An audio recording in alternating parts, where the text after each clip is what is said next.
Hello everyone. Here is another video on how to quickly get rid of bunch of blank cells all at a time. Suppose you have pasted some of the data from the external source and it got a bunch of blank cells in between your items. We want to get rid of those blank cells, and we also want to keep the same order of our items. So how can we do that?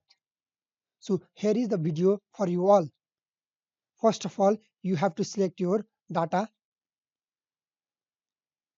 and then select find and select, click on go to special, select blanks and click on OK.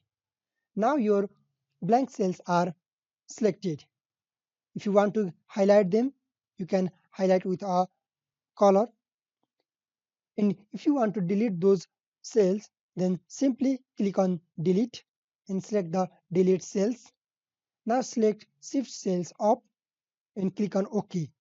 Now your blank cells are removed and your data are arranged in the same order. I hope you like this video. Thank you all.